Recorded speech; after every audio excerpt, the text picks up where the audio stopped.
We've got a single waterway, a really high-stakes standoff, and a global economy that's basically teetering on the brink. Today, we're diving into the Hormuz lockdown, a crisis that's blowing up right now in what is probably the most critical energy choke point on the entire planet. To really get a sense of just how big this is, you only need to know this one kind of staggering fact. The Strait of Hormuz, it's like the main artery for the world's energy. About a fifth of the entire global oil supply flows through there every single day. So here's the billion-dollar question, right? The one that impacts everyone, from world leaders to you and me at the gas pump. What actually happens when that artery gets clogged? Well, we're about to find out. To really understand how we got to this point, we've got to go back to one very, very tense day out there in the Strait. Okay, so picture this. It's April 11th. Two U.S. destroyers, the USS Frank E. Petersen Jr. and the USS Michael Murphy, are entering the Strait. Immediately, they're met with a final warning from Iranian forces. Tensions just shoot through the roof when an Iranian drone is allegedly shot down. And all of this is happening right after diplomatic talks completely collapsed. The standoff was officially on. But you know, this immediate naval clash? That's only part of the story. The real danger here is hidden. It's a trap that has completely spiraled out of Iran's own control. Now, here's where this crisis gets really interesting. The weapon at the heart of it all: rogue naval mines. See, the Revolutionary Guard laid these things down kind of hastily and all over the place. But the currents in the Gulf are super strong, and they've just scattered them. And now nobody, and I mean nobody, not even Iran, has a clue where they are. And we're not just talking about one kind of threat here. This is a deadly, invisible labyrinth. You've got your classic moored mines, the ones that just explode on impact. Then there are the more sophisticated magnetic and acoustic mines that are actually triggered by a ship's unique signature. And to top it all off, there are unanchored drifting mines, which are just this random floating menace. This quote just nails the irony of the whole situation, doesn't it? As one source put it, Iran has essentially created a monster that it can no longer control. Its ultimate weapon has turned the strait into a danger zone for literally everyone, including its own ships. So, with this dangerously unpredictable situation on their hands, how is Washington responding? Let's take a look at their pretty ambitious multi-phase plan. All right, the plan is called the Out-Blockade Doctrine, and it's basically a three-step escalation ladder. Step 1 is surgical. They're planning to use these high-tech underwater drones to carve out a safe, invisible path for oil tankers. Now, if that doesn't work and Iran stays defiant, we move to Step 2. That's when the U.S. Navy would set up a full-on blockade to control all traffic. And if things still get worse, well, that's Step 3. Calling in the cavalry, forming a massive international coalition with NATO allies to take control of the whole region. A regional military plan is one thing, but the reason this whole mess matters to the rest of the world really just comes down to economics. The fallout from a closed Hormuz would be fast, and it would be severe. Let's circle back to that crucial number, 20%. Locking this strait down doesn't just squeeze a local market. It basically puts a stranglehold on the entire global energy supply. And if you're sitting there thinking, well, why can't ships just go a different way? This chart paints a pretty clear picture. Going all the way around Africa adds 10 extra days of travel and literally doubles the fuel cost. And the Suez Canal, it's already packed. There is no easy, cheap alternative to Hormuz. It's that simple. And, you know, some countries are going to get hit way harder than others. The industrial powerhouses of Asia, we're talking China, Japan, South Korea, India, they rely so heavily on the oil coming through this one single strait. When Hormuz gets clogged, their factories slow down and their economies feel it directly. The ripple effect from this is just massive. We've already seen oil prices shoot past $118 a barrel. Insurance costs have multiplied. But it's not just about gas prices. Think about the global supply chains for plastics, fertilizer, even natural gas. They're all getting thrown into chaos. This could take the high inflation we're already seeing and turn it into a deep, structural problem, maybe even tipping developing countries into a full-blown debt crisis. But here's the twist. In the shadow of this massive strategic blunder, there's one global power that's quietly watching all this chaos, and probably with a bit of a smile. They're emerging as the crisis's most profitable player. This comparison pretty much tells the whole story. For Iran, this is a total self-inflicted wound. Their own mines are blocking their own exports, and their biggest strategic trump card is losing its value by the day. But for Russia, wow, This is an unexpected windfall. Soaring oil prices are just trashing those Western price caps, which means billions are pouring right into Moscow. Plus, the chaos suddenly makes Russia's northern sea route look like a pretty attractive alternative, and it stretches U.S. military resources thin, giving Russia way more room to maneuver elsewhere. So as the entire world watches the Strait of Hormuz, we're left with a question that goes way beyond just a single waterway. Is this simply a regional conflict that's spiraling out of control, or are we actually witnessing a calculated move in a much larger global power struggle? Picture this. April 11th, 2 American guided missile destroyers sail into the strait, and almost immediately they're met by Iranian Revolutionary Guard boats. And over the radio comes this really chilling message. This is the final warning. So yeah, this confrontation, it was no accident. This was the spark, the one that lit the fuse on a crisis that's just been escalating like crazy. To really get it, we need to rewind the clock just a little bit to see how we ended up here. So get this, the standoff happened less than a day, 21 hours to be exact, after these high-stakes diplomatic talks just completely fell apart. The actual trip through the strait was super tense. There were even reports that an Iranian drone was shot down. And afterwards, well, neither side backed down. They both just dug in their heels, which, perfectly set the stage for the mess we're in now. But look, this whole showdown between warships, that's really only half the story. The real danger, the one that's way more unpredictable and affects everyone, is lurking just beneath the surface, hidden in those dark waters. What am I talking about? A massive, and I mean massive, uncontrolled minefield. See, Iran put thousands of these naval mines in the water, but now it looks like they've completely lost control of them. They've basically unleashed a monster they can't tame, creating this totally chaotic and deadly underwater threat. And these aren't your typical organized defenses that are all neatly mapped out. No. These are rogue mines. They were laid super fast, kind of haphazardly, by small boats. And the worst part? Strong currents down there have just scattered them everywhere. Their exact locations are now a total mystery. It's a nightmare. The threat here is so diverse, too. You've got your old-school mines that just explode on contact. Then there are the newer, smarter ones that can be triggered by a ship's sound or its magnetic signature. And then you have some that are just drifting freely. It's this deadly cocktail that has turned one of the busiest shipping lanes in the world into like an invisible maze of death. So, faced with all this chaos, what's the U.S. going to do? Well, Washington has a plan, but it's not just some simple cleanup job. It's a whole multi-stage playbook, and let me tell you, it's got the potential to escalate big time. Okay, so the plan is designed to ramp up in very clear steps. Phase 1 is surgical, right? The goal is just to carve out a safe path for ships to get through. Phase 2, that's the deep clean, using these super high-tech underwater drones. But, and this is a big but, if that doesn't work, we hit Phase 3, and that is a full-on naval blockade. We're talking the U.S. Navy taking complete control of every single ship going in or out. And a quote from former President Trump really underscores how serious that third phase is. He basically said the U.S. will force that strait open, whether they get help from allies or not.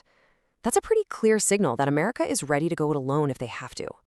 But make no mistake, any U.S. military move here is incredibly risky. Why? Because for decades, Iran has perfected what's called an asymmetric strategy. Basically, it means using thousands of cheaper things, like suicide drones and anti-ship missiles, to swarm and overwhelm a much more advanced navy. And their entire playbook is designed for this exact, narrow, 21-mile-wide choke point. So you might be sitting there thinking, okay, but why should I care about some standoff in a tiny strait halfway across the globe? Well, here's why. Because when this place closes down, it sends an absolutely devastating shockwave through the entire world economy. It all comes down to this one number, really. 20%. 1/5 of all the oil the world uses every single day has to pass through this one tiny choke point. So when that gets blocked, yeah, everyone, and I mean everyone, feels that pain in their wallet. And the economic hit is immediate. It's severe. We've seen oil prices rocket up to over $180 a barrel. The cost to insure a ship going through there, it's multiplied, like overnight.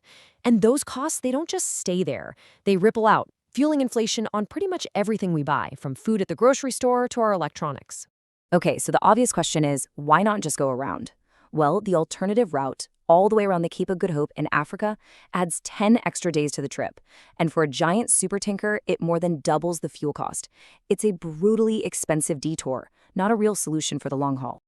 And here's the real irony in all of this. Iran's grand strategy, it has completely backfired on them. The very same mines they put in the water to control the strait are now blocking their own oil tankers. They're literally choking off their own main source of income. So while the US and Iran are locked in this dangerous face-off, and while the global economy is taking a huge hit, there's one country that's quietly sitting back and benefiting from all this chaos. Think about it. While everyone is focused on this standoff and the economic fallout, who stands to gain the most from all this uncertainty? This whole crisis has become a strategic jackpot for one nation in particular. The answer? Russia. Yep. While Iran is caught in a trap of his own making, Moscow is just raking in massive economic and geopolitical rewards. Let's break down how Russia is cashing in here. First, those crazy high oil prices. They blow right past Western sanctions and price caps, funneling billions right into the Kremlin's war machine. Second, all this chaos makes Russia's own shipping lane, the Northern Sea Route, look like a really safe and reliable alternative. And finally, Moscow gets a front-row seat to watch the US military get stretched thinner and thinner in yet another conflict zone. It's a win-win-win for them. So when you look at the big picture, Iran's huge gamble to defy the US is unintentionally playing right into Russia's hands. Tehran is taking all the economic and military risks, and Moscow is just gaining a huge strategic advantage without firing a shot. And that leaves us with one last really critical question to chew on.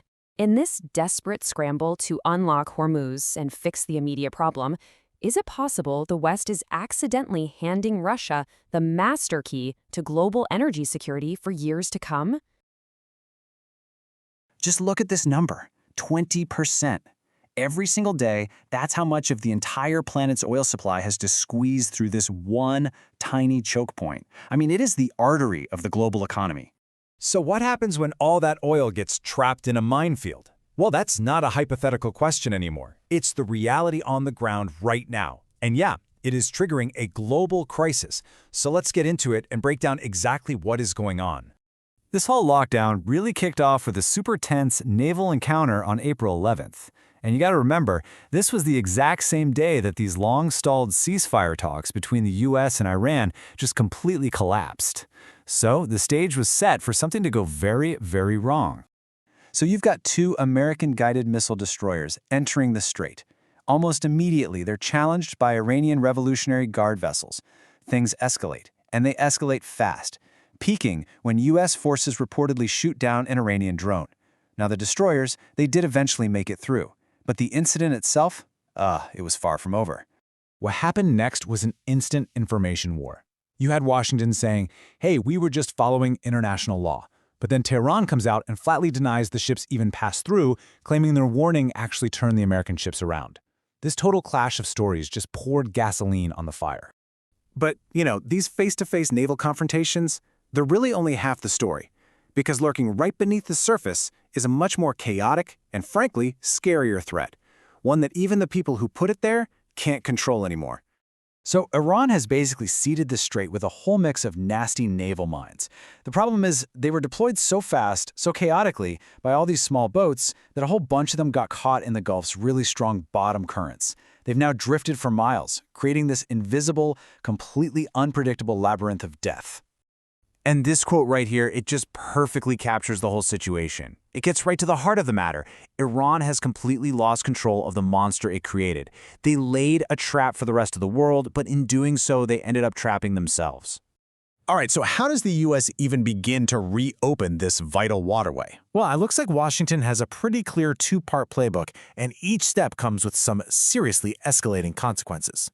So step one is this high-tech, kind of surgical strike. The plan is to use autonomous underwater drones to go in, silently clear a safe path, and hopefully get about 40% of the traffic flowing again. But if that doesn't work, step two is a full-blown military blockade. It's a very clear escalation ladder that Washington seems ready to climb. And this out-blockade doctrine, a term that really got popular during the Trump administration, it's basically the nuclear option. It means the U.S. Navy would seize total control of Hormuz, deciding ship by ship who gets to pass, and it would choke off up to 70% of Iran's own oil exports, a huge blow. Look, this isn't just some regional squabble. The lockdown of Hormuz has sent these immediate, painful shockwaves through the entire global economy. This is the part where it really starts to affect everyone, everywhere. First thing you see, the price of oil. It's shot up to over $108 a barrel, and it's still going up. That hits everything from what you pay at the pump to the price of your groceries. And then there's this. Shipping companies are now facing massively multiplied insurance premiums just to cover the risk of hitting one of those mines. And guess who that cost gets passed on to? Us, the consumers. So what about just going around the strait? Well, the alternative route all the way around Africa's Cape of Good Hope adds an extra 10 days of travel time and doubles the fuel costs. So yeah, there's really no easy way out of this. And if you want to know who's really feeling the pain, it's Asia's industrial giants. You've got countries like China, Japan, South Korea, India. They all rely on Hormuz for a huge chunk of their oil. For them, this crisis means factories slowing down and their entire economies being threatened. But here's the twist. While most of the world is suffering through this, there is one global player that's silently watching all this chaos unfold, and, well, they are profiting from it immensely.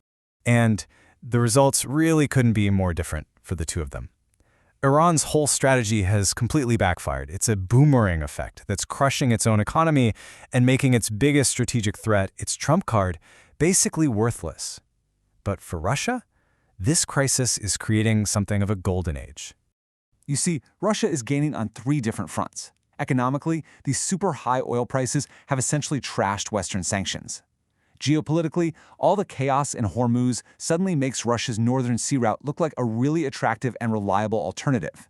And militarily, with the U.S. military tied down in the Gulf, Russia and China have way more freedom to operate elsewhere, all while getting a front-row seat to observe American capabilities.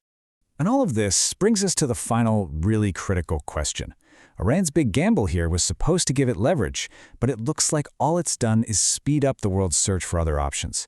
So the real question we're left with is this: are we watching the permanent decline of the Strait of Hormuz's importance and maybe the beginning of a whole new global energy map?